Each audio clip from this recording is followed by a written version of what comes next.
Next month, let's keep bringing more people back. I want to make sure each and every one of you brings at least one friend with you next time. We want to get our numbers back up to what they were pre-COVID. You guys can walk through, it's fine. So we're going to just launch right into the meeting. First things first, we always do a moment of silence.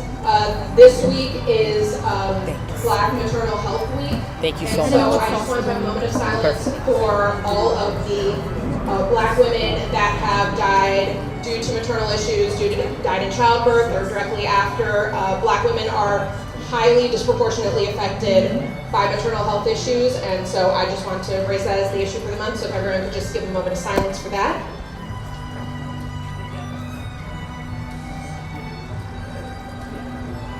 Thank you.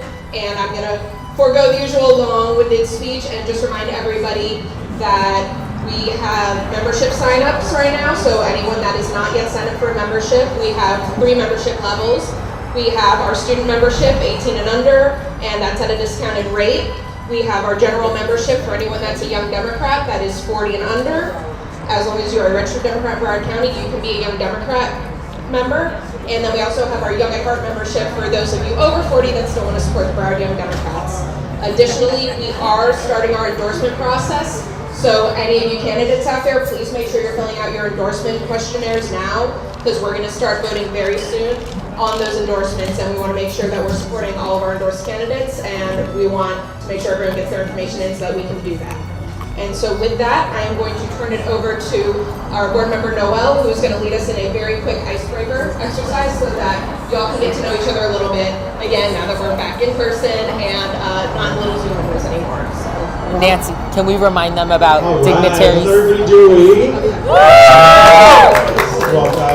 And I have the list. On your tables, you all have Easter eggs. So if you want to just go ahead and grab one, if there aren't enough on your table, there's probably more on the other tables.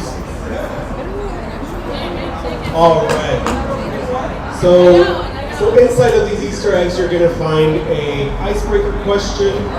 But what I would like for you to do is to go ahead and stand up and match with somebody who has the same color as you. So find someone that has the same color Easter egg, and go ahead and share your answers for that icebreaker. Just take a couple minutes to find somebody with the same color.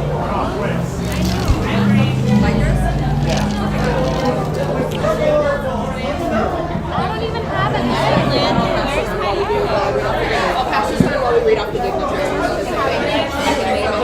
I have a spreadsheet so that it just shows who is yes. So rather than everybody. Oh, perfect. Did you share that with me?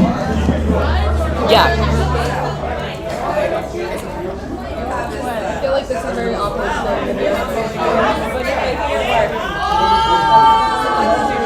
This is a very female challenge. Like, really most of the things that we do.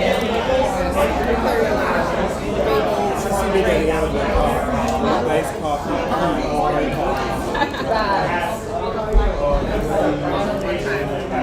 forgot to check this.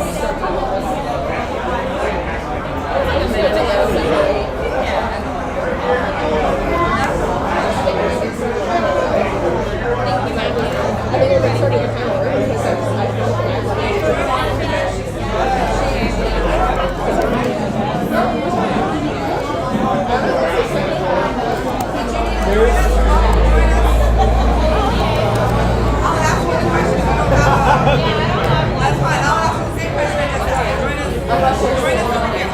Sorry.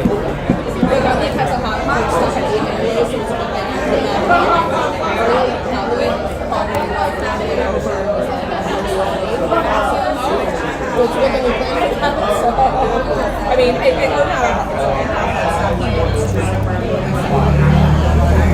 well, he's got I just texted you.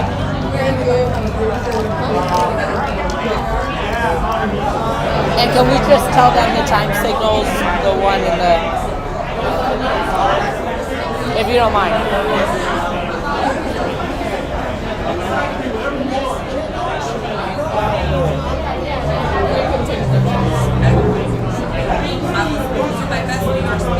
This looks so good. Yeah, there's a few people that are definitely not. Yeah, no, I just. Not signed right. Actually, here I should say.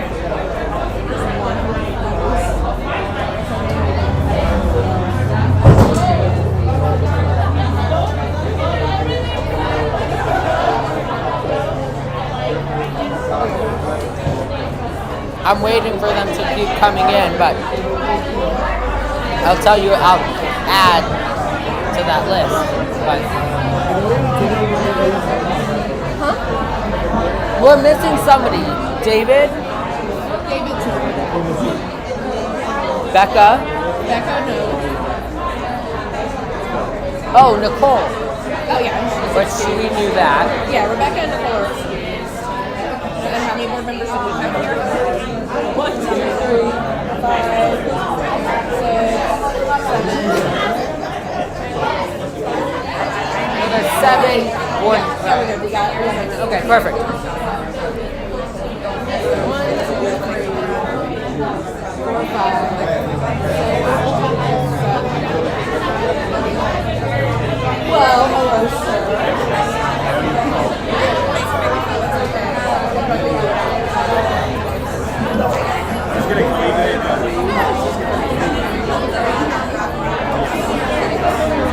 There is a single gift.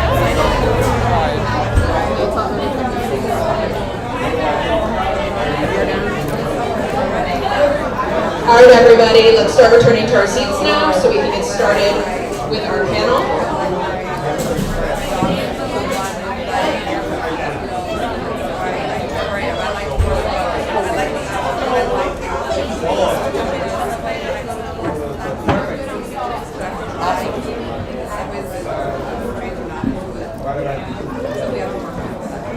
And for anybody that has not yet signed in, we have the QR code. I'm going to pass it around. If you didn't sign in, just use your phone camera, scan the QR code, and fill out the form so that we know you're here. I love where I live. All right, and just before we start the panel, I just want to acknowledge some of our elected officials, candidates, and dignitaries that have come here tonight.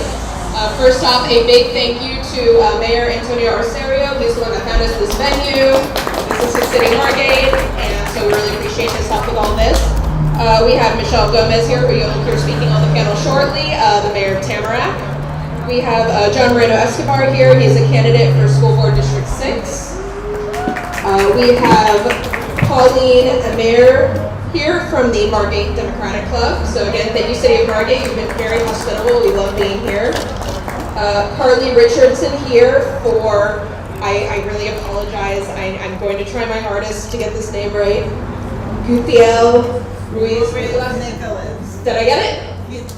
Gital. Sorry. Gital Ruiz Nicholas. Running for County Commission, District 9.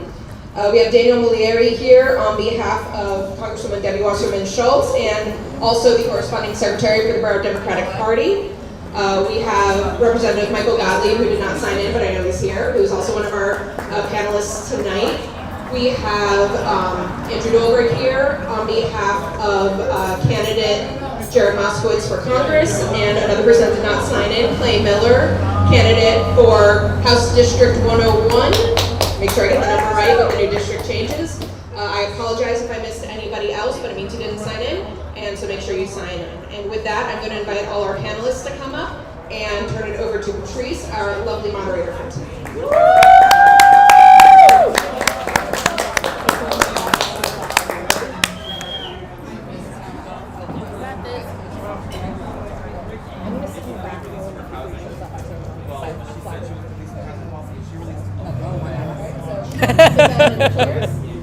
Okay, hello everybody. Hi. If you can, just the panelists, can we have you up here now? Ratisha. The mic with the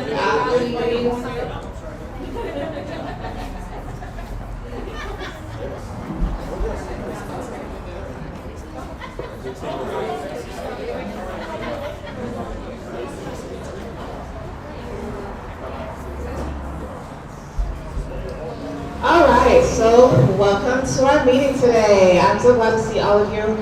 We are going to have a wonderful discussion today on housing, affordability, and housing rights. So this month is a very special month. There are a couple of things that we're celebrating. This month is actually Fair Housing Month, and it is also National Poetry Month, all things that I'm here for. By the way, who am I? My name is Patrice. I am a Black woman. I go by the pronouns she, her, hers, and not ma'am. Please do not call me ma'am. And I love what I do. I'm a realtor. I work with community organizing around mental health, and I advocate for housing rights. These discussions that we're having today are very important because it concerns our actual lives. Yes, the rent has gone up by 56%, and also the housing prices since 2000 has gone up by 56%, right? However, I know a lot of people did like the 10-year challenge throughout the year, right? I don't know how many people were on Facebook at the beginning of the year, 2012 versus 2022. If we check the pay rates for 2012 versus the pay rates for 2022, they're not that far apart. They look exactly the same, kind of like me when I was in 2012. I look exactly the same. Yes. So we have a couple of community agreements that I wanted to just start off with because this is a very heavy topic. We're going to respect the mic. We're going to assume positive intent.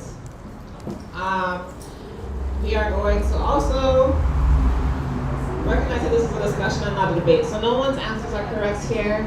Everyone is just explaining their points on why they think that's important. Really and truly, you determine which one is correct because you vote people in when it comes to who represents you and what is important. So in the middle of everyone's table, you'll see like little cards, index cards. If you have any questions, any suggestions, I would like you to put them down there. We will have a question segment at the end, and we will ask you to ask your questions then. Cool. Any questions? Is everyone hearing me? Yeah. Okay. Cool. Also, does anyone have any agreements that they would like to add to that list? All right, no worries. Cool. So I am a bit nervous, so I'm going to go ahead and speak about the reason why we are here. So the reason why we're having a discussion around housing is because of love for our family, for our friends, for our neighbors, for people who we wish that we could help but we can't pay their rent, we can't pay their mortgage, for people who are moving into their cars. We're having a discussion around that. And this is a very important topic because this is a real life. This is happening right now. We are in a housing crisis at this very moment. So with that being said, I would like you all to just get comfortable. And we're gonna do a quick breathing exercise. Okay, so you can close your eyes if you feel like it. And while you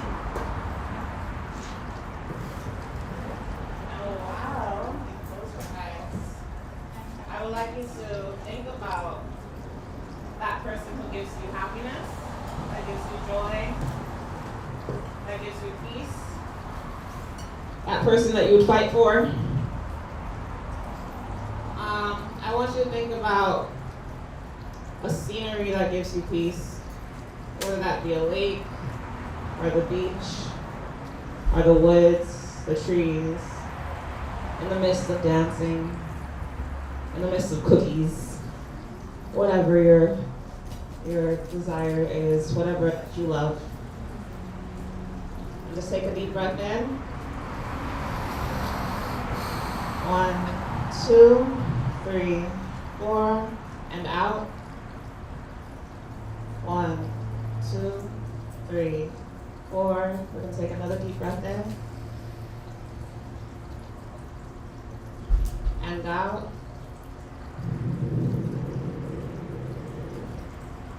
For the last one that we do, I'm just gonna ask you all to let out a big exhale. When we take a deep breath in, we'll bring our shoulders up to our ears, and then when we take it out, we're gonna let it all out. Okay, so breathing in.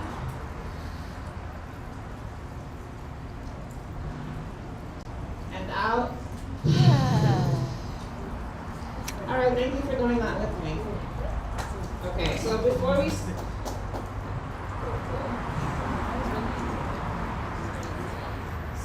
I recognize that we are a little bit short on time, and this is National Poetry Month, so I have decided to write a poem for y'all. This poem is called Restless, And while you are, we're gonna have a little bit of a discussion. Let me sit down with y'all.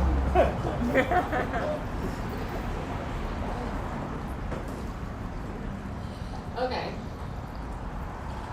So this poem is called Restless. So while you're listening to the poem, I would like you to think about different points that really hit you and why they hit you, and I'll just come to you with the mic, and you tell me why that point was important for you. Okay? All right. So, Restless. That's the name of the poem. All right. Restless. This housing crisis got me feeling restless, resting less, nowhere for my unborn child to rest their head. He had no choice in the matter to be put in this world. Now he gets warm from the carpet on my car's floor, restless because she is trapped, ironically with no walls, no shower, no stove, just the warm air of the outdoors. Work hard, no play, always grinding, yet still ain't got no roof. Car ain't got no roof. Safety, security found in insecure places. Angry entitled faces to my dignity because I'm under their roof. 3 jobs, yet I still don't have 3 times the rent, and even when I do, I don't have 5. Where do I come from? Gentrified communities. Where do I go? On the streets. Where do I come from, Jiffle Joe? Doing everything we are told only to be stuck with student loans. No place to call home. I heard there's no place like it. I trip over the chant. There's no place like home. There's no place like home as I dream of such a place. Because the only opportunity for home is in that space. The dreams are at the brink of Hollywood. Beautiful or tragic, depending on what side you step. What side you're standing on. Here I am, forced to dream the scam artist's dream of equity in a system filled with so little of it. I'm stuck in this battle between the wealthy and not so wealthy, a vortex. Struggle. It's not whether or not I can get an appointment at the hairdresser today, but it is whether or not I will survive the night on the streets. As a strong Black woman, I am pulling up my bootstraps. I am tired. I am trying to survive and obtain the scraps afforded to me. With student loans, kids, high blood pressure, junk food, and hope. As small as a mustard seed, I am exhausted. Are you done with your political ego brawl yet? Because I don't know how much longer I can. Last time I stayed home, my uncle told me that there is a cost to living here, is where I am, and also where I no longer want to be. Finally, I have saved up 3 times the rent, only to be told I need 5 to compete in this market. Hey, are you able to leave your ego at your nicely mowed lawn so that you can advocate for those who represent me? The middle class, the lower class? Where do I come from? Where do I go? I'm restless fighting to live, I know. For a place to live, basics. Seemingly unattainable. Housing is a human right, however, I must not be human because no matter how many of these middle class jobs I take, I cannot afford to live here. I am not lazy, I swear. I am a human, I am still human. I am actually your valued voter, even after the elections. When will my vote count?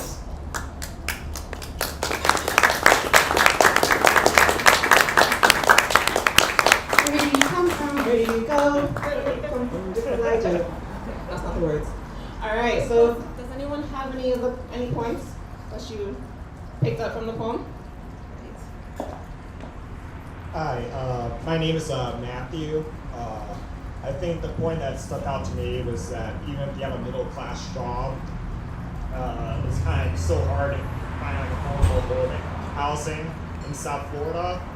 And it was not even like from my personal experience, but from my brother's personal experience. He has a very well-paying job. He did everything right. Graduated from UF. Kind of has a very good paying job. But he started the housing search a year ago, right when the housing market started taking off. And it's like over a year later, and he still can't find a house down here in like even Broward County area to live at. So he's still stuck on Belgrade Beach. He moved back home with my dad for for temporary. But I mean, it's been a year, and he's like still stuck up there and not where he wants to be. Yeah, that's real. Even if you do have like the income, can you get a house? Like even if you have the credit score, you still can't get a house. That's a story that I hear all the time as a realtor. Anybody else? Any points that stuck out to you?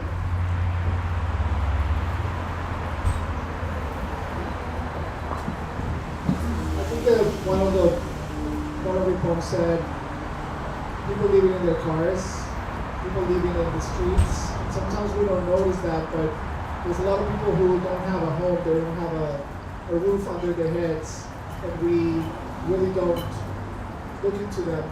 You know, like we don't really pay attention to them. We think that because we have a roof under our heads, it doesn't matter.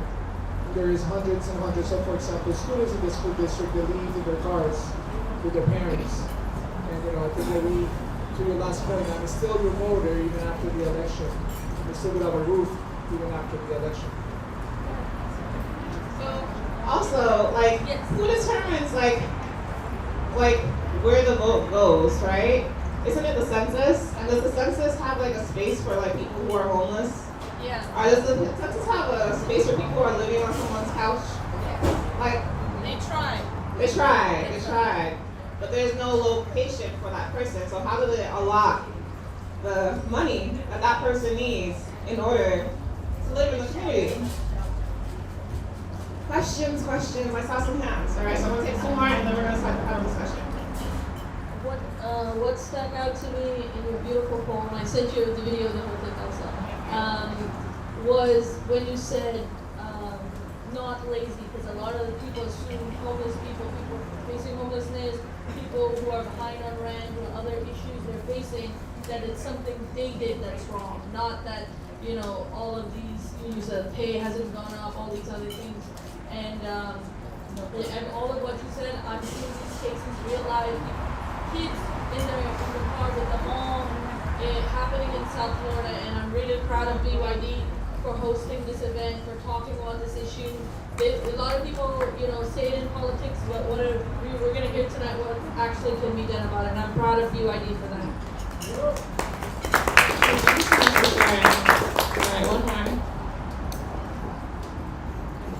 Hi, my name is Carly Richardson.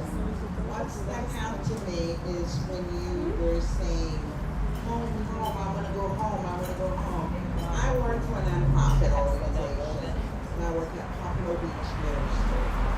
I have had students who, they come to school, but for some reason or another, he was very sleepy, and I'm saying something's not right. What's going on?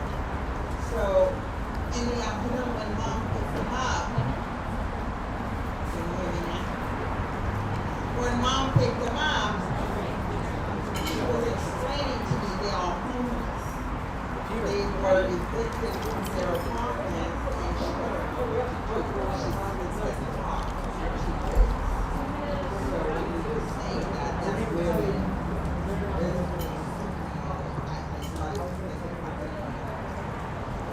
Wow, yeah. And what happens when you get an eviction in Florida? Even though you can't pay for the rent because you're not getting paid enough to pay for the rent, you never rent again. You have to move somewhere else. So I love that everyone thought about these things right at the top of your head, right? Like we didn't have to think too hard about it to find out.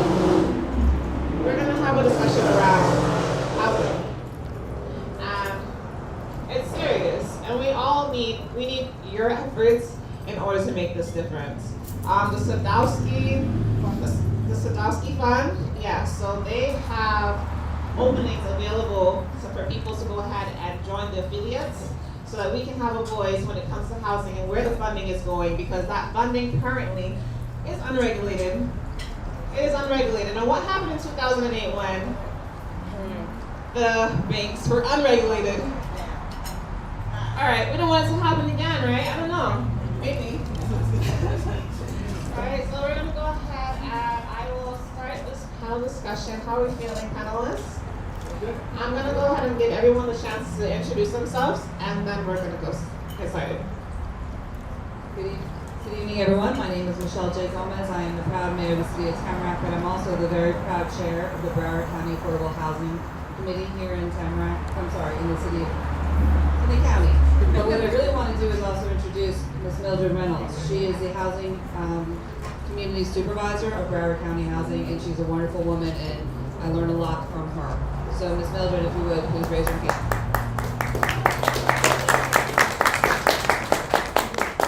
Hello, everybody, and good evening. I just want to thank everybody for coming out. These kind of discussions are very important, and I just want to give yourselves a round of applause again for being here, because it takes a lot to take some time out of your day to be here. My name is Giovanni Cyrus. I'm a returning citizen, first time nonviolent offender. I own a nonprofit organization that is devoted to helping our returning citizens, and we provide clothing, shoes, healthcare, housing, transitional housing that is, and we also help them with jobs, career development, and a whole slew of services. So ever since my release less than 2 years ago, I've just devoted my entire life to helping individuals that are returning back from the system, help them to transition back into society. And that's my life's purpose right now, to give back to the community that I once took from. Thank you.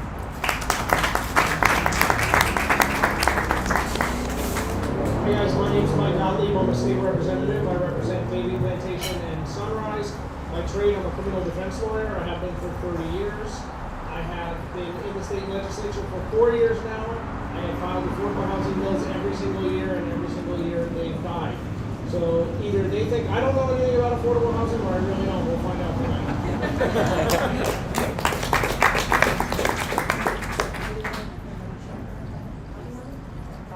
Good evening, my name is Martisha Brown. I'm the South Florida Regional Director for Florida Rising. Broward County, like I'm South Florida Rising with the independent living organization that helps shield power and life services. Y'all can't hear me at all? Is that better? Okay, I gotta hear that. Martisha Combs, she, her, hers. I'm the South Florida Regional Director for Florida Rising, and Florida Rising is an independent political organization that builds power in Black and Brown communities. We also mobilize voters and do voter registration. And a large part of the work that we're doing this year specifically is around housing, because the rent's too damn high, and as he said, the state legislator won't fix it, so we gotta figure out how to fix it ourselves. Thank you so much. You have something to say? I guess I forgot that I have another job, which I really shouldn't forget, but I am also an attorney and I deal with real estate. I've been practicing in this field for 21 years, and I've had the pleasure of representing nonprofit organizations that help people get their mortgages. So I'm proud to be doing that too. Okay, very important. Thank you for sharing.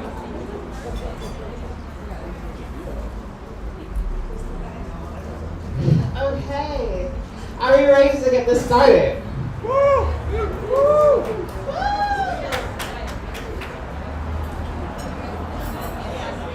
So,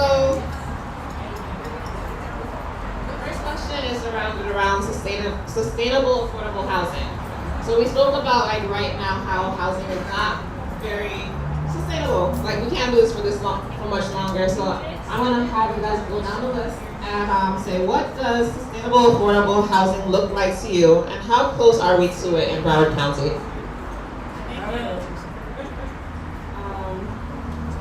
Sustainable affordable housing looks like having units available to people that make minimum wage, where they don't have to have 3 roommates in order to pay their rent. You can't hear me? Okay. Is this better? Yeah. I'm sorry, I'm a germaphobe still. Affordable housing for me is what I said, is somebody that's making minimum wage that can actually afford to have a unit without having 3 or 4 roommates. It's looking like not having slumlords that have mold and mildew problems, and people have to live in it because they have nowhere else to go. It's not having 5 times the rent, 5 times the income in order to afford a unit. What was the second part of the question? We're nowhere near where we need to be. So prior to the pandemic, if you spoke to the United Way, you would hear something which is called ALICE, which is Asset Limited Income Constraint. and more than 50% of Broward County was asset limited, income constrained. And that means we don't have enough workforce housing, we don't have enough affordable housing. And the pandemic, unfortunately, as I'm sure all of you know, has driven prices here sky high. Things that were affordable for millionaires are now being bought by billionaires, and the millionaires are buying other homes, and it's, you know, we're having a compression issue, if you will, as it relates to the value of homes. And interest rates are potentially going to rise very soon, which is going to create a further problem. I think in Broward County right now, the average path to home ownership is in excess, that's my intro visit, is in excess of 25 years, meaning that people are renting for 25 years before they're able to afford a home, and I think that's only likely going to get worse. So that's my answer to that question. Yeah, thank you. So affordable housing to me means passing laws and regulations that would prevent investors, out-of-state investors, from coming into the state and buying up real estate. Because what's happening is you have New York, you have individuals working remotely from New York and California that are moving down to Florida, and they're able to afford the rent or to outbid for the rent, because they're making California and New York wages, so they're able to outbid us here in Florida, a state that hasn't had any wage increases in a very, very, very long time. So that's what it looks like to me. And aside from that, it's also an issue that deals with individuals who are struggling and striving for housing. For example, gentleman over here was talking about, I think it was you talking about college students, your cousin or something like that. I think it's very unfortunate that individuals should, they have to sleep in cars when they're getting an education, trying to better themselves, and then they can't because someone from out of this state moving here, buying their second home or renting their second apartment, and someone who's struggling, doing it the right way, can't afford to live, in a decent housing. So I think that's what it means to me. Thank you. Thank you, and I'm just going to ask for a refresher on the question. Was it sustainable? What is sustainable affordable housing look like, and how close are we to it? So sustainable affordable housing, and how close are we to it? As the question has already been answered, we're not, and not at all. Not at all. And the more and more people that are moving down to Florida, we're not getting there. There's no way we're going to get there quickly. We need to adjust certain things, and it really does come to legislation. But it also comes into our mind frame of what we're building. So when we talk about sustainable, prices are going up for materials now. So how do we build, and what do we build that's more sustainable for the future and doesn't require a lot of repairs? So while the cost of materials for maybe solar panels or for metal roofing might be a little bit more expensive right now, if we build the homes with these materials that last twice as long as the shingles and other materials that we're using, that would help in the long run as well for less repairs.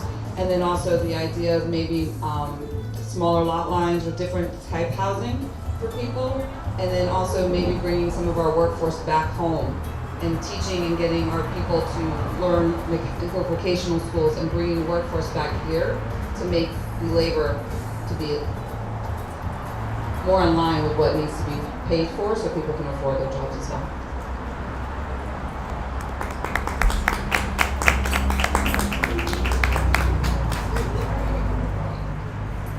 Yeah, so these are all very, very helpful affordable housing solutions. So I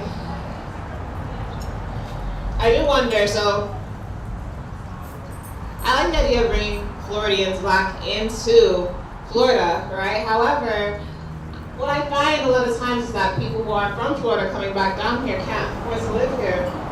So I know that me and Mildred were speaking about the the Neighborhood Stabilization Program. So in 2008, they developed that Neighborhood Stabilization Program in order to have first-time home buyers get first dibs on any house. So I am interested in hearing a little bit more about maybe having first dibs for housing. Like we're speaking about people living inside their cars, right? So if they're living in their cars and they're not counted for because they don't have an address, how do we further represent them, right? How do we further represent ourselves? Because really and truly, like, if we're being bought out by trillionaires, really, okay, sorry, that's actually the point I wanted to bring up. Fun fact is that on April 1st, it was declared that the median average income in Broward County is $78,000. Right? So if your median is not $78,000, it's on the NAR, then you will not be able to afford to live here. So that is what I mean when we say hashtag we will not move, right? Because if you're, I don't know, that's an issue. It's an issue because like we're not able, I know I'm not making $78,000 as of yet, right? However, like a lot of people who are in the middle class and the lower class are not making that as well. A lot of students, a lot of single mothers, a lot of single fathers, a lot of people who are going to school, a lot of people who are doing entry-level jobs. Where are they going to go? And are they going to continue working and living in their cars and then paying taxes on the money that they're working?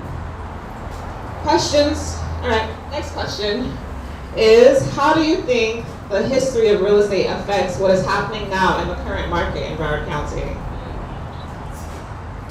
We'll start over this side. She just punted. So basically we have laws that were put into place that removed the restrictions on building and selling and renting to people based on their race, their creed, their nationality, their sex. And with those removals, certain abilities came, and so there's now everybody's supposed to be able to have the right to live wherever they can afford to, and that's the problem. Where can they afford to at today's day and age? So I think that history has made certain locations the way they are. I'll give an example where I live. The reason where it was created was because Jewish people were not allowed to live on the beach, and so they had to move inland. So it affects everybody. But they don't have those rules anymore. And now it comes down to how do we make sure that everybody has the ability to get to have affordable housing. And one of the things that was mentioned was not only the salaries, it's what's going on in our world where insurance is sky high and more than your taxes. And how do you be able to pay for all these things? So I don't really know if the history of real estate per se is based on that, but it's how things are evolving and changing with interest rates that are gone up and over 1% in 6 months, by the way. So people are trying to go for mortgages and stuff. It has a big effect. And it's all cyclical on this, and so I gotta shut up. Yeah, so that's a good question, by the way. The history of real estate. So when I think about the question, the first thing that comes to mind was the restrictive covenants from during, the Jim Crow era, where certain individuals weren't allowed. I'm gonna just say it, when black people particularly weren't allowed to live in certain white neighborhoods. So these restrictive covenants prevented, black people from becoming homeowners. And we know how important that is because your home is seen as your biggest asset. And if you don't have that asset, then you're basically restricted from mainstream access to wealth and just to wealth. So it takes me back. That question takes me back to the times of those restrictive covenants. Now I know the United States Supreme Court and all the laws throughout the country have actually done away with that, but those laws dealt with race, religion, etc., as you mentioned with the Jews. But now it's about income, right? So it's not unconstitutional to discriminate against someone based on their income level, right? So if you don't have the income, I don't have to tell you that you can't live in this neighborhood because I know you won't be able to afford it, right? It's just like the people who I represent, the returning citizens. Well, I'm not going to discriminate against you based on your race, but I'm going to discriminate against you based on your background, right? So it operates the same way. And that opens up the door for gentrification. You got these trillionaires you talked about coming into the neighborhoods. They're buying up wholesale. And that's what it reminds me of. Thank you. So, you know, affordable housing, and I'm not going to talk about it from a historical perspective. I'm going to talk about kind of, you know, more what we need to do today. You know, history does affect us, but if we look to other counties, such as Miami-Dade County has in their charter, for every $100,000 worth of commercial property sold, there's a dock stamp. And that dock stamp goes to paying for homeless services and affordable housing. I think we need to look to the state government and our municipal governments more to encourage affordable housing. And that's a difficult problem because a lot of your municipal governments don't necessarily, not that they don't want affordable housing, they want people living there. But when you have affordable housing, as we're talking about smaller units, that means more people per square foot, which means more density, which means more public services. And oftentimes, and I'm not talking about any municipal leaders here tonight, but oftentimes that means we have to have the tax base to pay for it. So it's a complicated process where we can sit here and we can talk about the need for affordable housing, but if we don't encourage our municipal leaders and our state legislators, I'm not trying to point any fingers, we have to have projects that encourage affordable housing. And I think that we need projects that encourage affordable housing that are also live, work, play propositions, so that we can have greater density, okay, but yet not affect our traffic patterns, things that we don't necessarily have to worry about municipal services for. So I think it's a matter of having conversations just like this, that we all participate in, and encouraging our local governments to understand, we like this neighborhood, we like this city, we want to live here, but we can't afford it. Can you encourage more affordable housing projects? And again, I think if you look at the projects that are being built downtown Fort Lauderdale that are very high end, they're still live, work, play propositions, and we need to encourage that for the lower income properties as well. So I'm going to go a little bit historical, but in a different way, because I wanted to touch on something that you said. So I think we need to realize the history of how most of our lower income neighborhoods were created. So most black people couldn't get mortgages, and if they did get a mortgage, a lot of times they weren't able to get insurance to cover their houses. So a lot of people, when things happened, they were on their own when it came to taking care of their houses, right? And then we also know that the way the neighborhoods are created, that the houses are appraised at a lower value, which means they bring in less taxes. So there's no money really for affordable housing at the municipal level in certain neighborhoods because they don't even have a large enough tax base to even afford the projects that you're talking about. So that's why it is important for our state legislators and our federal government to step in to make sure that there's adequate funding at the local level so that they can fund these projects. I think I stopped there. Wow, such great answers. Give them a round of applause. Okay, so yeah, I wanted to speak a little bit more about de facto redlining, because redlining is what they were doing back in history, right? And also on top of that, I lost my train of thought, so we're not gonna go there. So yeah, the redlining is happening right, oh yes, that's what I was saying. The redlining is looking a lot like the Sadowski bill being used in order to work with developers in order to put certain people who can't make a certain amount of money into certain areas. And once again, I will mention that it's unregulated. So if anyone is interested in being involved in that affiliate group, that might be a good place to start to ensure that we don't end up in a redlined community once again. All right, so we have time for one more question. Okay.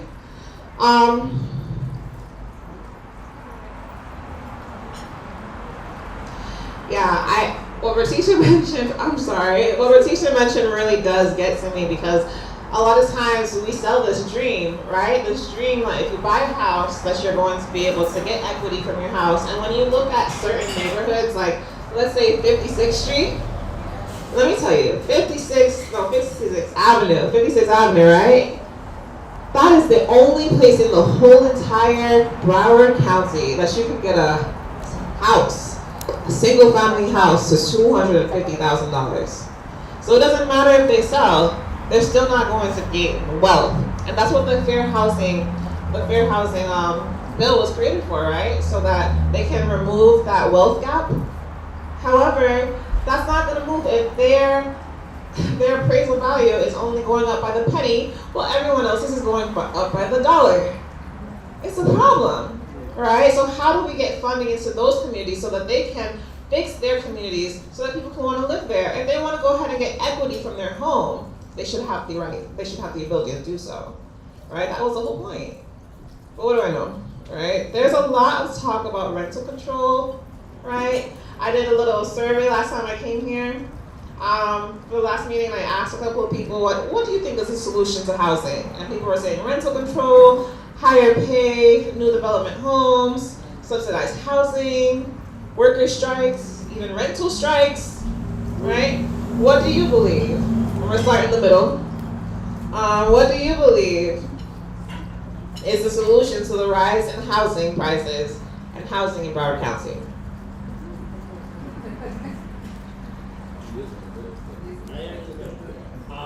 What is the solution to rising housing prices? I mean, that's a major problem because, as Giovanni said, we do have an influx of wealth coming into Florida. I don't think that we can discourage it because our general revenue, if you're going to look at the state government and say, hey, we want you to fund affordable housing, that money is what funds our general revenue. So you really can't.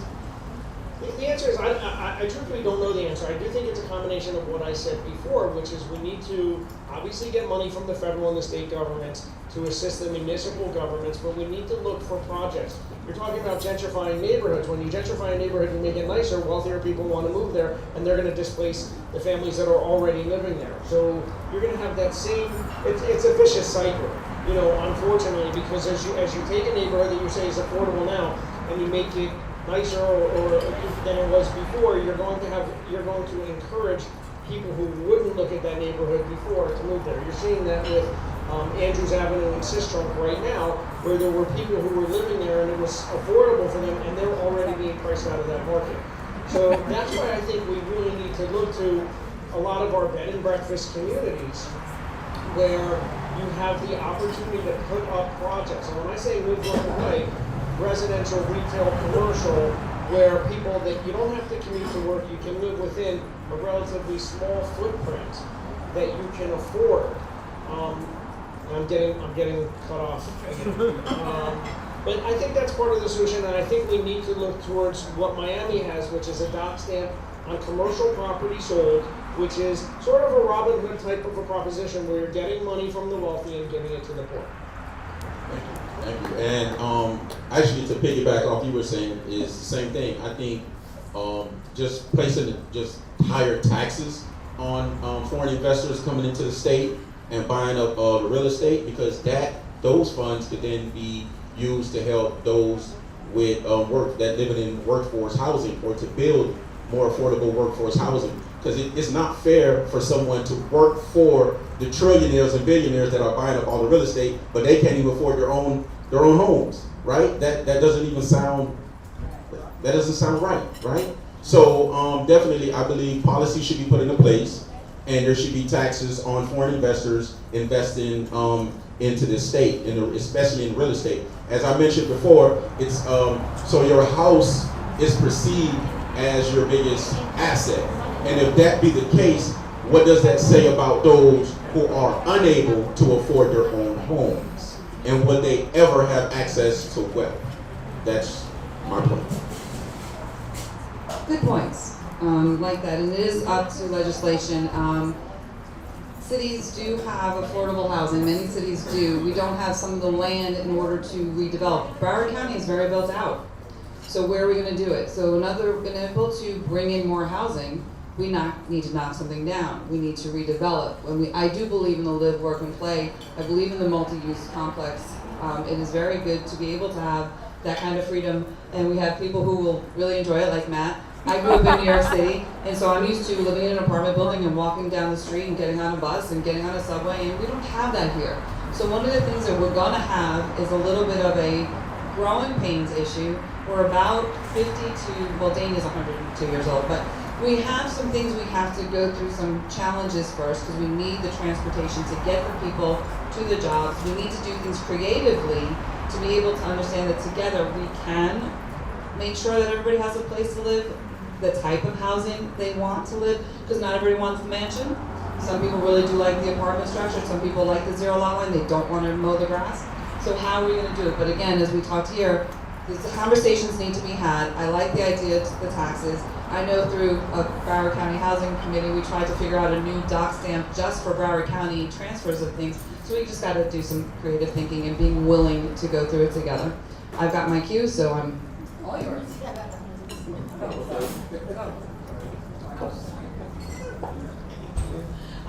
So I actually like the idea of transit-oriented development because we do have a transportation problem down here. We need to get some of these cars off the roads. But again, it's always most of the railroad tracks are in the lower income communities. So how does that affect the housing that's going to be available for them? I think one of the main things we need to do, it is an election year, we need to change the power structure in Tallahassee.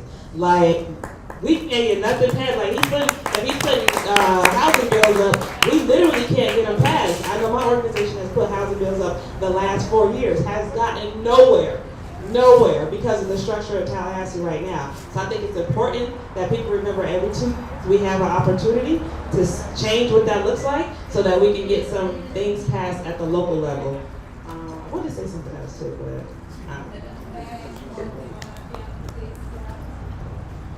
You're very right. Not only just changing it, but one of the things that we need to do to have your voices heard, Broward County, our representatives are very reachable. I think part of the problem is we only go to Broward County.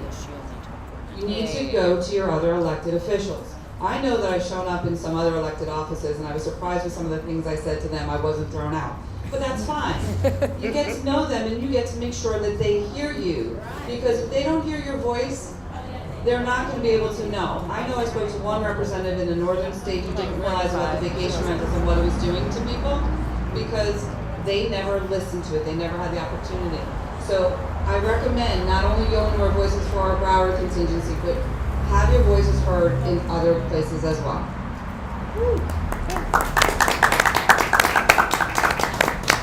wow, such great solutions. I think that it is important for all of our voices to be heard, especially the working class. Fun fact, entry-level teachers get paid $30,000 a year.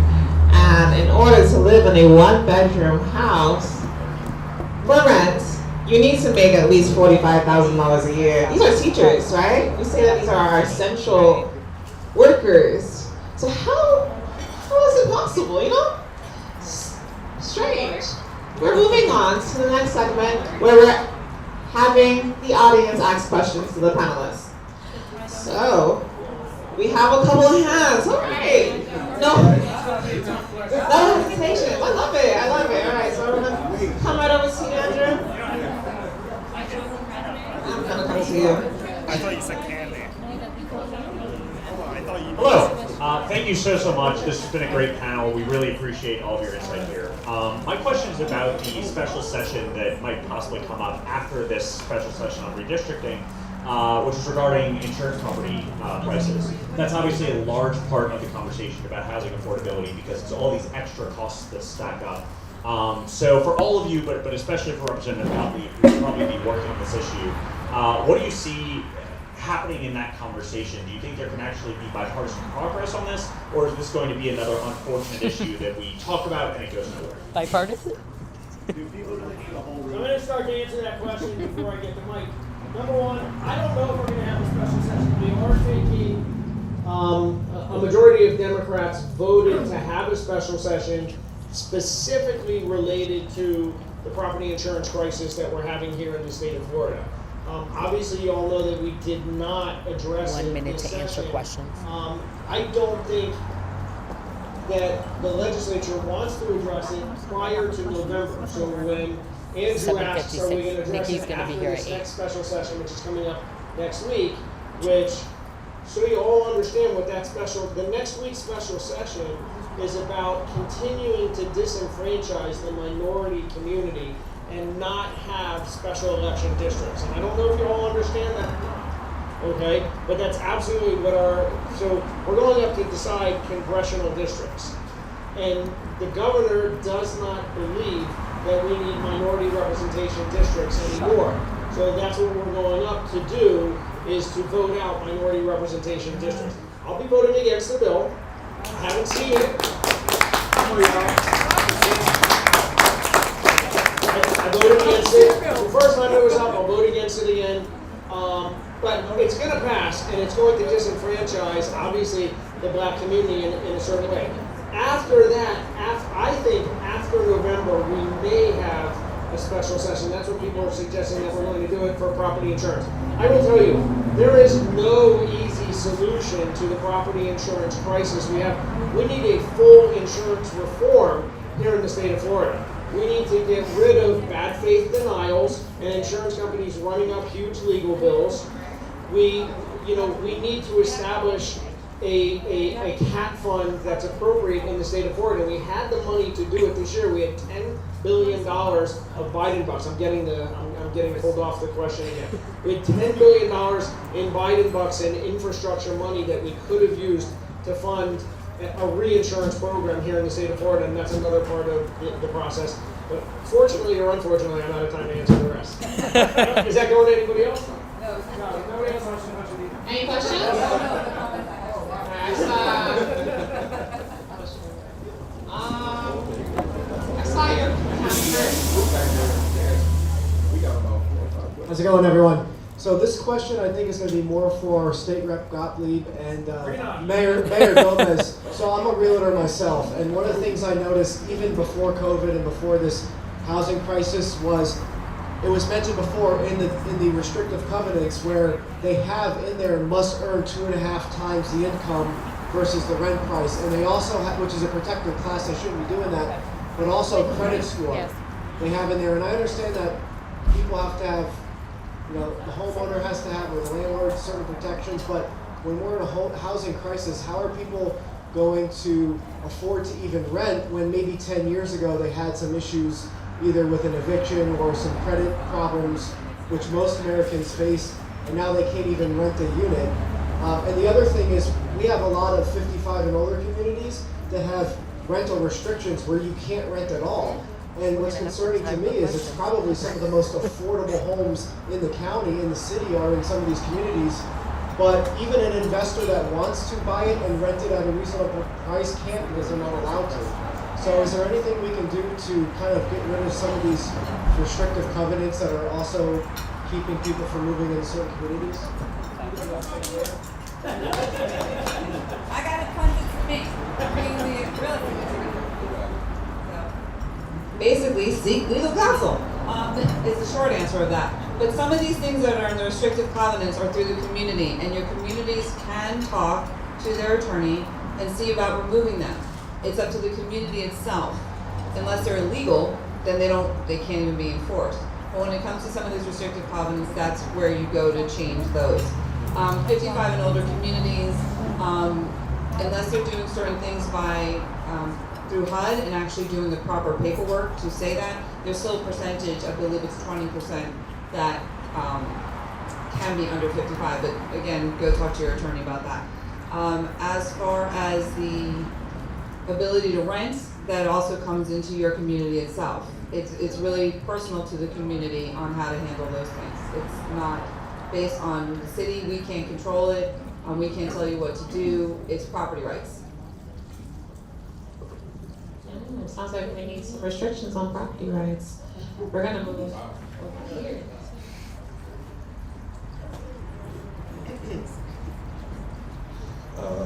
Okay. I guess this question, I hope everybody's able to answer, because I would like to get all of your answers, but I saw recently that Canada passed legislation that basically banned foreign investors from purchasing residential housing for 2 years.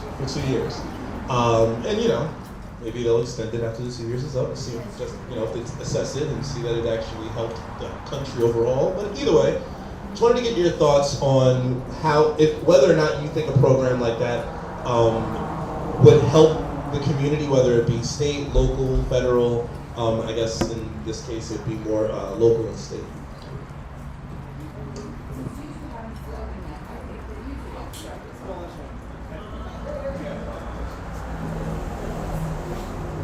Yeah, thank you for that question and that comment. I think if that is the case with Canada, then we definitely need to just see how that's working out for them, and then find a way to implement that here in America, especially here in South Florida, because South Florida, I think Miami is number one when it comes to the rent hikes and everything like that. So we definitely need to sit back and watch how Canada handles that situation. But as I spoke earlier about the placing the taxes on foreign investments here, as it pertains to whether it be rental properties or homes, it's just it has to be put in place, not to discourage investors, but to actually encourage them to come in, but also to be able to help out the communities that would be impacted by foreign investments coming into this country. So I think that's definitely something that we need to do. So just to rehash my answer is, number one, we should sit back and see how that works for Canada, but not sit back too long. And then number two, as I said before, I think definitely taxes need to be placed on foreign investments, especially when it comes to real estate, because there's one thing God is not making more of, and that's land. So I agree with that. I don't know that banning foreign investors coming in makes sense. And that's why I said before, if you look to your municipalities, when they allow a foreign investor, or any investor for that matter, to come in and put up a building, it's incumbent upon the municipality to protect those people that we're talking about and say, yeah, you want to put up a 10-story building and you want it to all be, higher level income, we're not going to let you do that. We're going to let you go 12 stories. We'll give you greater density, but 2 of those floors have to be affordable housing, workforce housing.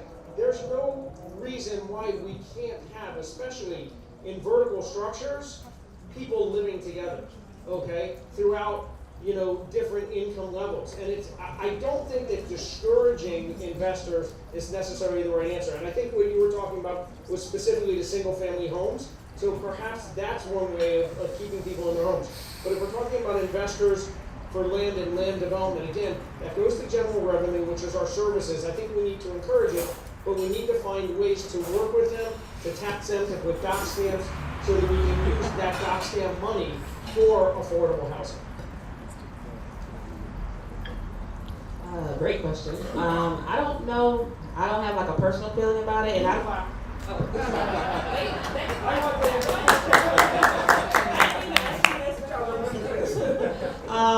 don't know if this is still a rule, but I know during the Obama administration they created this. There was legislation that said it actually encouraged foreign investment as a way to get your citizenship.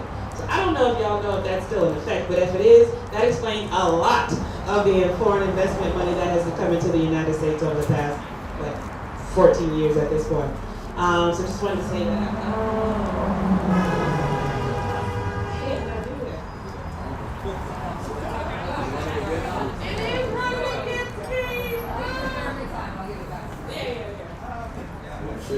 Yeah, I'll reserve time and give it back. So, I don't know. Actually, that question that you asked, I had the same question I said to my mother before coming here. She's visiting, and I said, what about doing something like that? What would it do? So it is good to see what can be done. I'll lead it back to ask your attorney to see if you could do it in your own community. Because it's possible you can have some of those restrictions in your own community, because your closest level to your home is your association. And there could be certain rules that are done there. One little thing to the city type situation, Just so you know, when things are being built out in our built out world, it's not usually only to the city. It's down to Broward County. I happen to proudly serve on the Broward County Planning Council.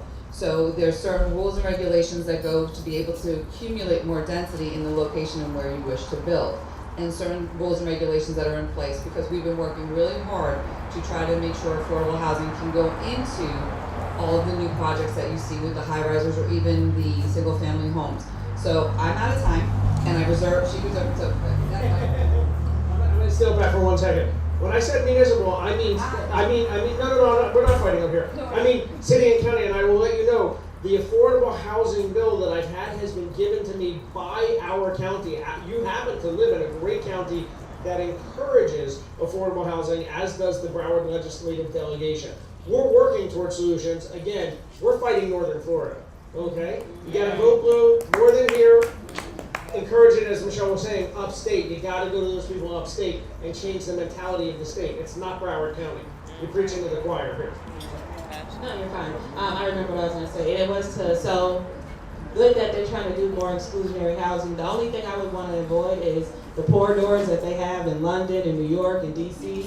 Would hate to see that happen, but I think that is a great opportunity for mixed income development to come in and have just as many, not just as many, but like really good priced units. I'll say that because I've heard examples of it being $150 difference between the rent that a luxury apartment might be versus the low income. So just making sure that it's properly priced so that regular people can live in it. Sorry, thank you. Sorry. We're all off control. We're going nuts. Basically, I have the privilege of serving on the National Transportation Infrastructure, and we deal with housing as well. And I've had the pleasure of going to places in Utah and also in Cleveland and seeing how they deal with their housing and how to make sure affordable housing. And they do different things like you are in affordable housing units, you pay your money, and then you're 15, it's all yours. Also, what you said, the doors, there's no four doors. It's just basically, you never know which unit it is. And they all look alike, and it's nobody's business. And those, I thought, were some of the best housing models I've seen. And I know I brought it over to our affordable housing committee. We've talked about it. We've tried to implement some of those ideas for discussion to go back to the county to approve. And we continue to try to do things like that. So there's, like as I said earlier, a lot of creative ways and a lot of discussion that needs to be had. And I got the hook. So. Okay, so I have time for one more question.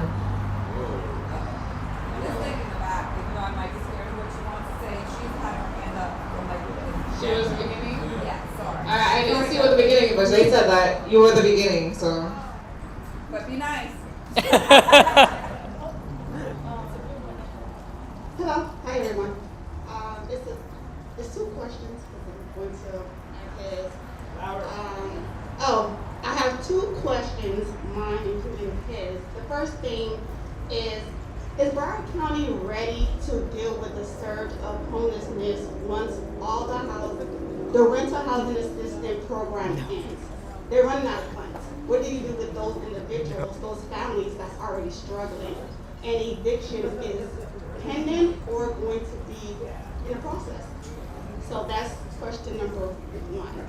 And should I let me answer that first?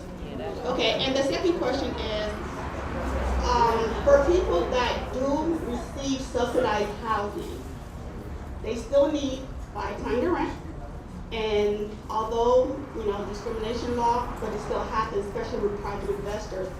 What do we do with them? Because they too receive rental assistance from, the state or county on top of subsidized housing, who will soon be facing eviction. Is the county ready for that surge? All right, cool. By the way, that was the last question. However, please keep your questions on the card if you do want to see them. If you have suggestions as well, put them on there.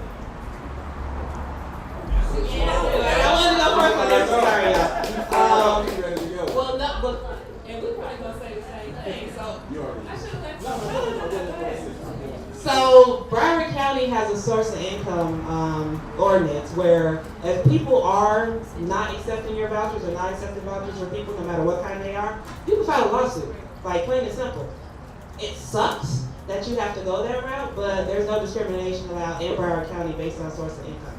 That was the first thing. Second thing is, well, that was your second question. The first question is they probably don't. I'm going to assume they're not prepared to absorb the amount of homelessness that's coming. I do know that there's supposed to be some more funding coming down the pipeline, but Broward County was one of the slowest counties in the state of Florida to process the money to begin with. And so Tetra Tech and Family Success, I don't know what the heck was going on, but they still taking forever to process people's money. So the best I would say is have people apply through our Florida. That seems to be going a little bit better. No? Okay. I got nothing because they not ready. I'm just gonna say, you can file a lawsuit, but because of COVID, court system's been shut for 2 years, good luck getting access to courts. There's like, I don't know the exact number in Broward County, but over 20,000 cases waiting to get adjudicated for evictions, for just any kind of landlord-tenant issues. We have a major problem. So the court system's not ready to handle your problem if you're having one, and Broward County is likely not ready if we're going to have a tremendous amount of people displaced from their homes. We're just not. So again, we need solutions like this. We need to bring them to our municipal leaders who are here tonight, who are ready, willing, and able to have those tough discussions. Yeah, so my answer kind of concerns the returning citizens that I represent, and I think it kind of correlates with your what everyone here is saying, and then with your question, because so I serve returning citizens primarily throughout the Tri-County area. That's Dade, Broward, Palm Beach County. And for those who don't know, returning citizens are individuals with criminal backgrounds. Now, I may see a guy today and do case management, but if he doesn't get housing right away, even if it's transitional housing, if he doesn't get the housing right away, these are the individuals that you're seeing on the street corners. These are the guys you see at the stoplights, begging for change. These are the guys that probably came through a lot of these organizations that couldn't get the housing because it does not exist, right? So how would Broward County deal with the congestion of homeless individuals? They won't be able to, because they can't deal with the level of homelessness that's going on right now as it pertains to returning citizens. That's why they're living under the bridges. That's why you see them behind the Walmarts. That's why you're seeing that's going on. So you're seeing the trend already being set. So I don't know what they're going to do, but I know what's happening now. And if we pay attention to these facts, then we already can predict what's going to happen in the future. Thank you. Thank you. So there's not one size fits all, right? So those people who are currently having trouble with their mortgages, having trouble with their landlords, my recommendation is you talk to your landlord and your mortgage. One of the things from coming out of the 2008 bust was a lot of people said, I don't want to deal with this. And instead of dealing with it and stopping it when you can and saying, look, you don't want my property, you want my money. But I don't have the money right now. What are you going to do? You're going to have trouble finding somebody to fill my property. So why don't you work with me now? And that's what has helped a lot of people through that 2008. Also, I think lenders are a little bit smarter. I'm going to try to go for that grab and say that they don't want to deal with this. They don't want the lawsuit, so they just need to hopefully work with you to modify your mortgage for the temporary time. So I highly recommend you reach out to those programs that allow that, whether it's legal aid or certain attorneys who definitely deal with these things for the mortgage base. And even there's a rule in place for, before going to court, pre-mediation. So try to get this done and work it out that way. I'm getting the hook, but there's, again, not a one-size-fits-all. And there is new money coming from the state, coming from our doc stamps that we already have, so there will be some additional funds to help people get, there's home buyer assistance and certain other assistance, sorry. Thank you. Thank you. So what I wanted to say is, just because these guys are living behind the Walmarts or sleeping on the streets, or you see them on the side of the road begging for change, these were once taxpayers. These guys had jobs before and after they came out of prison or jail, because we get them jobs. They just don't have a place to stay. And if you don't know where you're going to lay your head at the end of the night, chances are you're not going to maintain that job. So I wanted to say that. So they're not bums because they're lazy. They're bums because they couldn't find affordable housing. Thank you.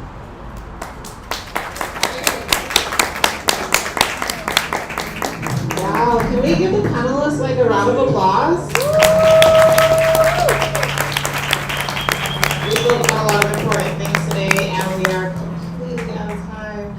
And I want to say a couple other things. There's so much that we could say about housing.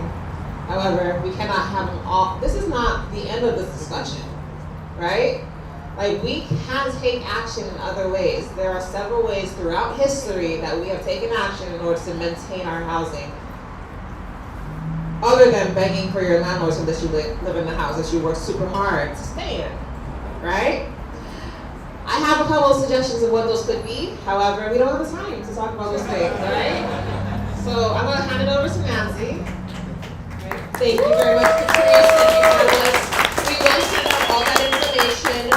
If you check our social media, check our e-blast, we will send out everything in order for you to be able to take action on these items. I do want to ask everyone that can stick around for a few more minutes. We do have a special surprise guest that's running a few minutes late, but they will be here soon. So please stick around for that. And in the meanwhile, we'll get started with Good and Welfare. And I'm going to take the first Good and Welfare and thank our wonderful servers tonight, wherever they ended up. I think they did really well. Sam and Val, I don't know who Val went, but they've been amazing. They're amazing last time, they're amazing every time. So thank you and tip them very well. And we'll just have everyone start lining up for Good and Welfare in the meanwhile, and then we'll just take a break when our special guest arrives.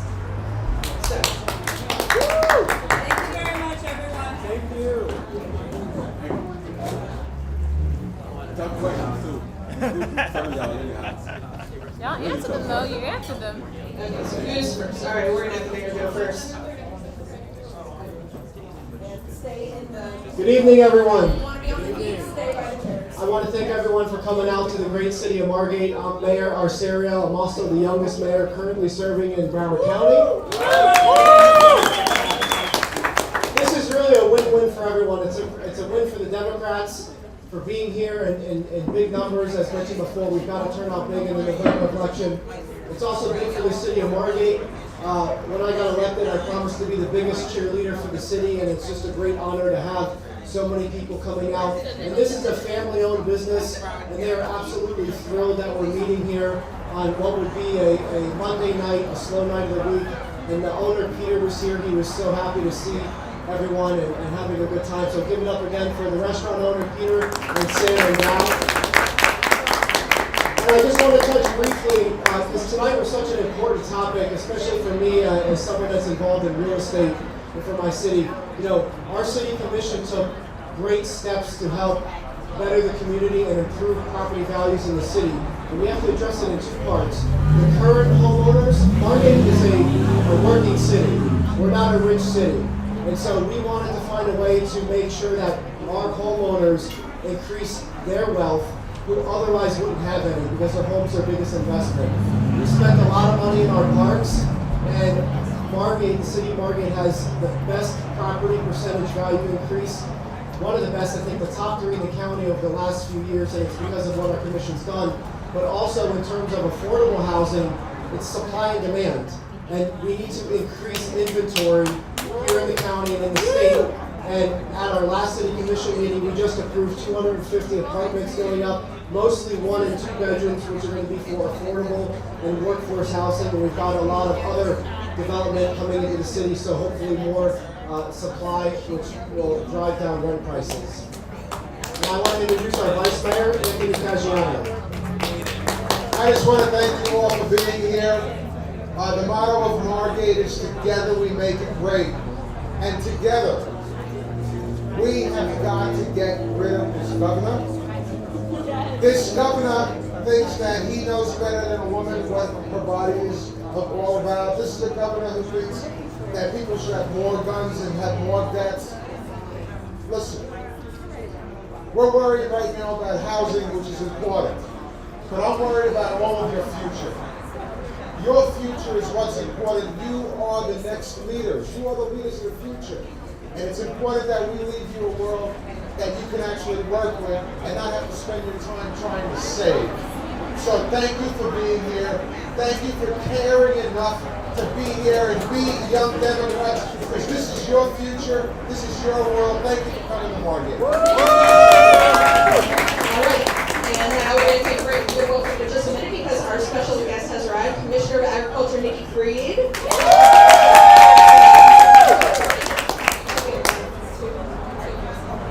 right. Well, good evening, everybody. It is so awesome being back home in Broward County. It's a little lonely up there in Tallahassee. But really, it is so great to be here. Hello, Blake. It is so great to be home. For those who don't remember, I am our only statewide elected Democrat, but lived here in Broward County for 10 years before moving to Tallahassee.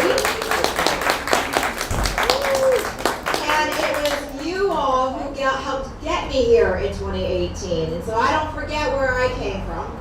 And know that you all were here for me in 2018. And I just heard you talk about that you are the future of our party, and that is absolutely true. So we are going to need you all. We know what we're up against. We know that we have somebody that's sitting up in Tallahassee right now whose #1 goal in life is to be President of the United States. And what he does every single day is he's using all of us to get there. So he is stepping on our backs, dividing our state, keeping people down, taking people's rights away, telling us what we can and cannot say, and he's leaving all of us out to die. We left legislative session. Do we talk about property insurance? Do we talk about affordability buying homes? Do we talk about rents? Do we talk about Surfside? We didn't talk about any of the issues that are impacting people in our state every single day. Instead, we spent 60 days hurting each other.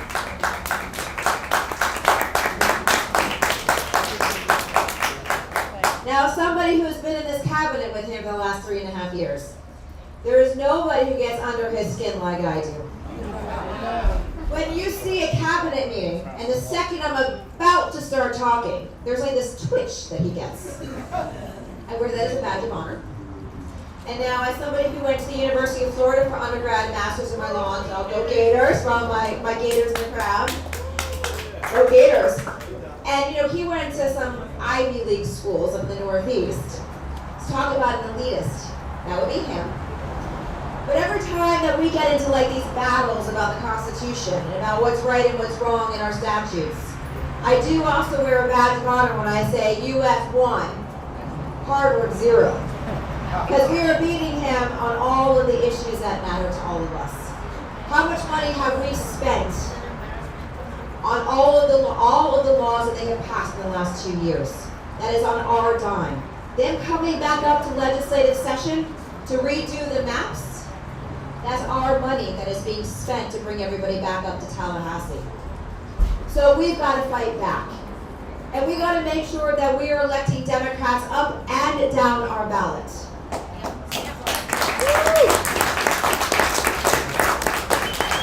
Because I understand what the down ballot means to the top of the ticket. For too long, we as Democrats have only talked about the top of the ticket. Have only talked about the U.S. Senate races, only talked about the governor's race. But at the end of the day, it is our local candidates that are getting out the vote. They're the ones who are turning out the votes, and it's our clubs and caucuses that are doing the work. So it would be so selfish at the top of the ticket to leave all the money up top. Why would we not be supporting our down ballot? Why would we make sure that we don't have one unifying Democratic voice? Why in the world would I cut commercials here in Broward County and not have the rest of the tickets and our other local candidates on the commercials with me? Because I bet you guys can't afford TV commercials. But if you come on TV commercials with us, then you have a complete face of what we are going to do for the people of our state. And so when we talk about these issues, I'm going to be very clear, Democrats, we know that we are right on policy. We know that we are right on issues. But we have to talk with one voice.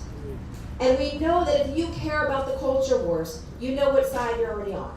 Either you're agreeing with us on one side or you're there on the other side. We cannot fall into the trap, though, of the culture wars. The people of our state want to know that we are going to help them at home, that we're going to make their lives better, that we're going to lower their cost of living and raise their quality of standards. That is how we're going to win this election. Republicans for way too long have taken the economic conversation from us. It is time to regain that lane to Democrats. So let's talk about the issues that are actually impacting people's lives, that are actually showing when they can't pay for rent, or they can't pay for gas, or they can't put food on their plate. We've got 3.5 million Floridians that are food insecure, and 1 million of those are our children. None of that was addressed in Tallahassee. We have to win this election. Too much is on the line this election cycle. And we are going to need each and every one of you to do more than what you did in the last election. We're going to need you to do more than what you did in the election before. Because if we don't win in 2022, mark my word, there is no 2024. Because it will already be gone. We have the power here in Broward County to end 28 straight years of one-party control of our state. That's 4 Republican governors. That's 8 Senate presidents. That's 13 speakers of the House. We have to do better. We have to get Democrats elected. Because if we lose this fight in 2022, there is no democracy for 2024. The power is in our hands. The power is here in Broward. And the power is with the young Democrats. You all are going to make this happen in 2022, and thank you so much for what you always do. Hand it over to Nancy. No, please. Usually don't get such big names here. I'm very impressed. Anyways, so thank you very much, Commissioner. We'll move on to our good and welfare, and then we can wrap it up, and you all can socialize for a little while before we have to push you all out. So try to follow that. I know, I don't think I can. So last month we talked about the different advisories, and I just wanted to say Broward schools, so for those of you that weren't here, Broward Schools District Advisory Committees are still looking for people. They just had a workshop the other day talking about the advisories, and they need more people. So please, if you are interested in joining any advisories or committees, please see me after the meeting. Right up. Hey, what's up, guys? My name's Clay Miller. I used to be in charge of this here joint, BYD, but you guys upgraded, and now Nancy is doing a phenomenal job as president. Thank you for such a great conversation tonight. Really enjoyed it. It's the most important issue in our state right now. I knocked 5,000 doors, hit 5,000 doors this month. Not this month, but that's when I hit the milestone. And that is the number one thing anybody talks about, our affordability crisis. And so thank you, BYD, for addressing it. I'm running for State House District 101, and I just refiled. And look, guys, I'm going to be honest. You guys have always been my inspiration. I've always been inspired coming up here and seeing you and working with you over the years. You're my family. You're my home organization. I really need your help. We're going to win this on the ground. April 16th, this Saturday, I'm doing a canvas launch in Hollywood, trying to hit several hundred doors, knock out the whole rest of the city of Dania Beach just this week. We can do it. I'd love to see you there. It's at 10 a.m. this Saturday, 1607 Johnson Street in Hollywood. And also, my clipboard is going around. I'm not sure where it is right now. But please, Mishka, if you can pass that, if you haven't filled out a petition, please fill out a petition. We're really close to our goal. So anybody that hasn't filled this out, go up and grab it from Mishka now. Thank you all so much. Appreciate it. Next up, we'll have Raymond Adderley. Thank you and good evening, Broward Young Democrats. How we doing? Woo!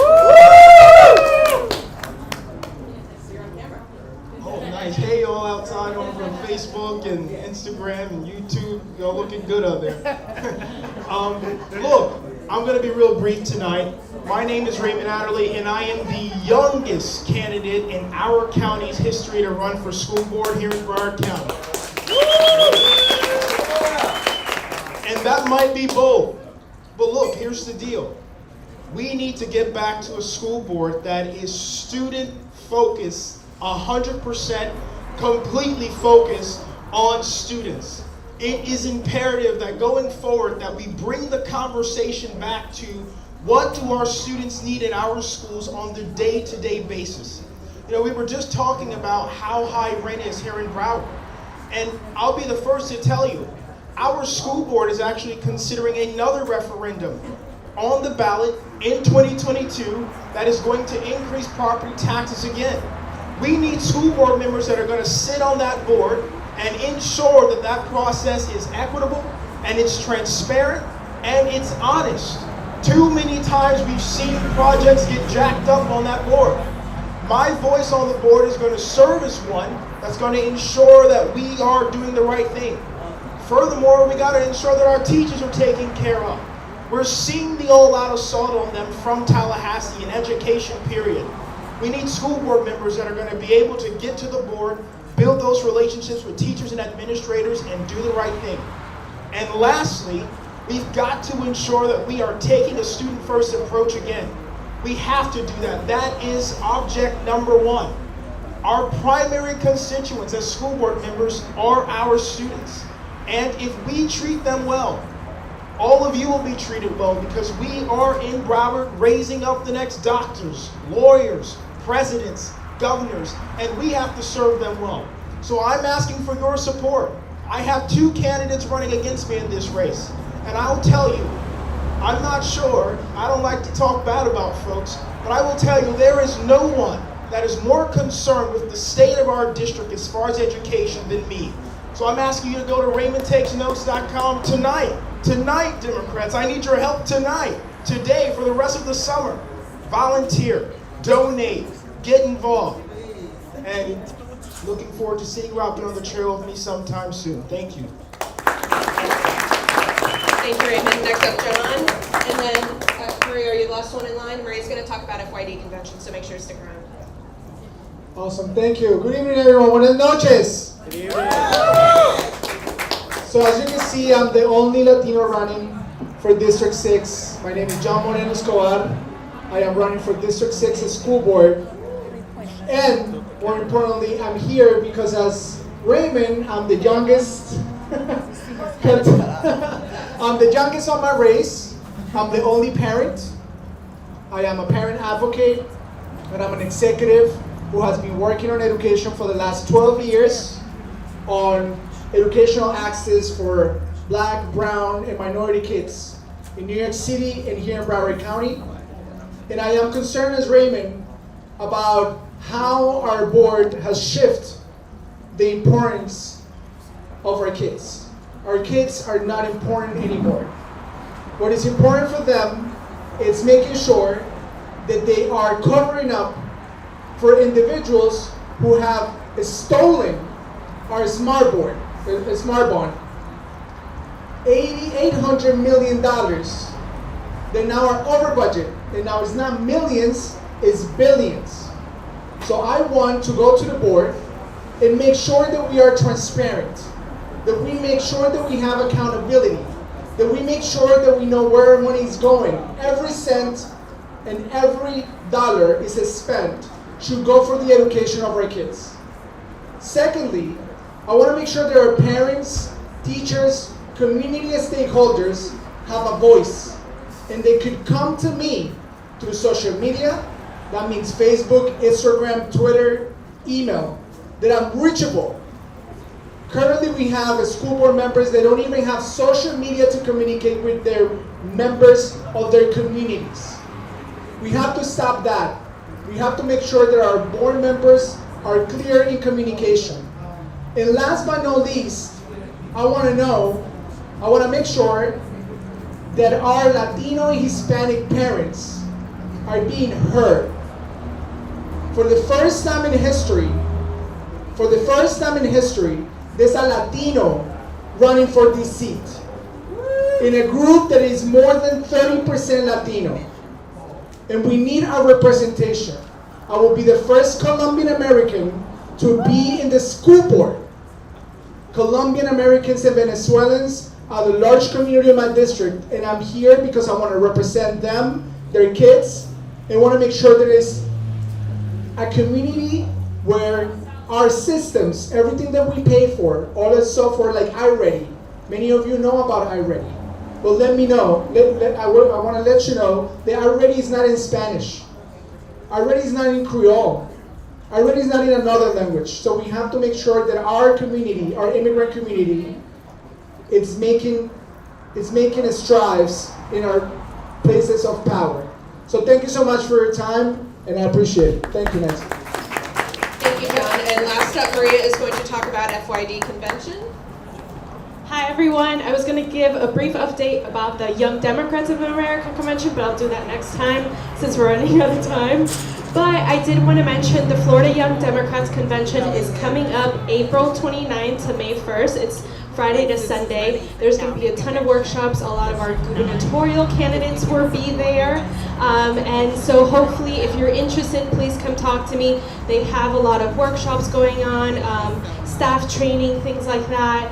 And then just like learning how to build our individual chapters. So if you can join Matt and Kelly to go up. The room block was extended until April 15th, so if anybody's interested, please do so. There's a couple of Broward residents going up by car, so don't have to worry about driving and things like that. So really, really important for you guys to participate and then get to know other young Democrats across the state. And that's it. Thank you very much, Maria. I really want to highly encourage anyone to go. It's a great networking opportunity. It's a great way to meet people within the party from across the state, meet our gubernatorial candidates, our other big top of the ticket candidates. So please, if you have any questions, reach out to Maria, reach out to me, reach out to us through social media. You know where to find us. And with that, I am going to release you all now. So thank you so much for coming tonight. Thank you again to our fabulous servers. Thank you to the City of Margate for being so hospitable. And thank you all for showing up. And make sure you bring a friend next time so we can keep getting our numbers back up there because we need all hands on deck.